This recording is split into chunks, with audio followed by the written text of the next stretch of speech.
Bagaimana kita boleh jadi seseorang yang bertanggungjawab? Macam mana?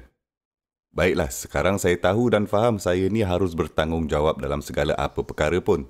Tapi bagaimana pula saya nak buat? Bagaimana saya boleh melakukannya itu? Okey, saya tidak akan memberitahu anda 100 langkah. Saya hanya ingin memberitahu anda satu langkah saja.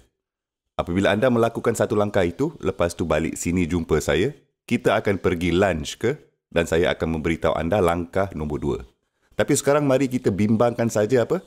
Langkah nombor 1. Okey, dengar sini.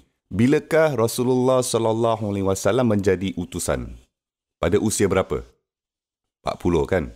Dan pada usia 40 tahun, dia mula melakukan dakwah. Ya? Betul. Dia mula melakukan dakwah. Sekarang, adakah beliau tinggal di Mekah sebelum itu? Ya. Adakah orang-orang yang di situ mengenalnya sebelum itu? Apa yang mereka panggil beliau?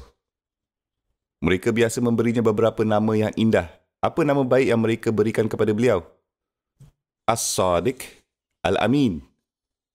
Adakah dia pernah bercakap dengan mereka mengenai Islam sebelum usia 40 tahun?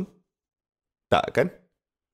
Beliau berniaga dengan mereka, tinggal bersama mereka, berjiran dengan mereka, berkawan dengan mereka, makan sama-sama mereka.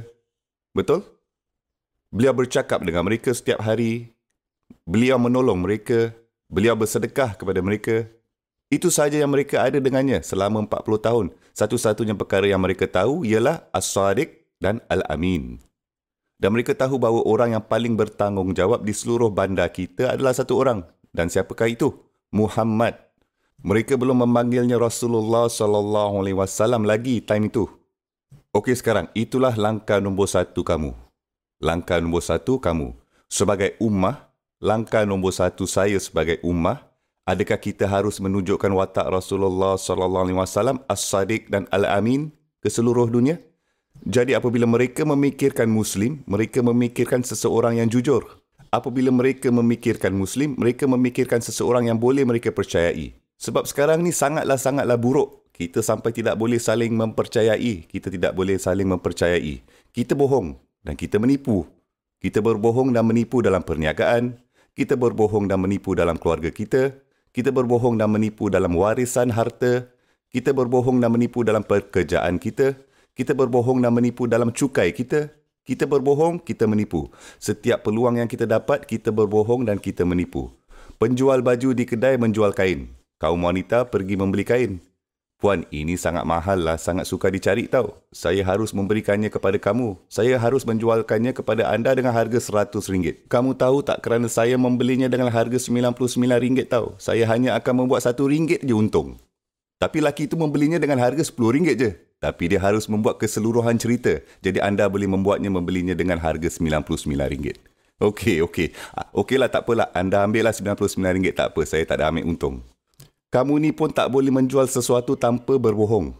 Kalau macam tu jadinya, bagaimana kita akan memperolehi As-Sadiq dan Al-Amin untuk seluruh dunia?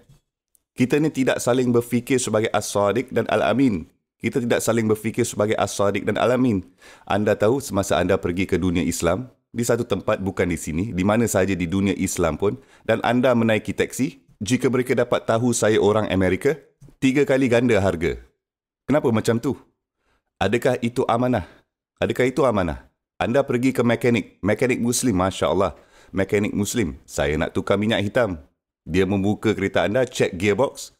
Alamak, kamu ni kena tukar gearbox lah. Saya tidak tahu pasal kereta, dia tahu pasal kereta. Kita menipu orang, kita berbohong kepada orang, kita tidak jujur kepada orang. Dan kemudian kita pula boleh bercakap mengenai din Muhammad SAW. Dakwah kepada Islam, syariah. Rasulullah SAW. Tunggu kejap. 40 tahun dulu. 40 tahun pertama, langkah nombor 1. Langkah nombor 1, tiada siapa yang menganggap kita jujur sekarang. Tiada siapa yang menganggap kita boleh dipercayai sekarang. Itulah keutamaan kita. Ketika itulah dakwah benar-benar masuk akal bagi orang lain. Kerana sebelum anda membuka mulut, mereka sayang anda. Mereka sayang anda. Lelaki ini tidak akan pernah berbohong. Saya boleh mempercayainya berbanding orang lain. Inilah sepatutnya yang dibawa oleh seseorang Muslim. Begitu banyak rakan sekerja anda beragama Hindu. Begitu banyak rakan sekerja anda beragama Kristian di negara ini. Begitu banyak juga rakan sekerja anda beragama Buddha atau atheist atau mungkin paling tidak agnos. Satu-satunya perkara mengenai Islam yang mereka tahu bukan Al-Quran. Mereka tidak tahu Al-Quran. Satu-satunya Islam yang mereka tahu adalah kamu. Anda adalah Islam bagi mereka. Anda adalah duta Rasulullah SAW kepada mereka. Jadi apabila anda memberitahu rakan sekerja anda, saya akan berada di sana dalam 5 minit. 5 minit saya tahu, saya faham. 5 minit kamu macam mana. 5 minit bermaksud satu ketika hari ini. Dan yang paling terbaik adalah anda pun belum meninggalkan rumah dan mereka memanggil anda, di mana anda? Aku on the way. Kamu tu belum on the way lagi lah. Kamu masih belum gosok gigi lagi pun. Atau anda masih memandu dari tempat lain. Anda memandu lebih dari 3 jam dari tempat lain. Di mana awak? Adakah anda akan datang? Ya, nak sampai 10 minit lagi. Apa 10 minit? 3 jam lagi lah. Anda menukarkannya. Anda ni tidak berada dalam helikopter tau. Kamu tengah drive kereta. Kan? Jujurlah dalam perkara-perkara kecil ini. Jika kita tidak boleh jujur dalam perkara-perkara kecil, maka confirm kita tidak boleh jujur dalam perkara-perkara besar. Subhanallah.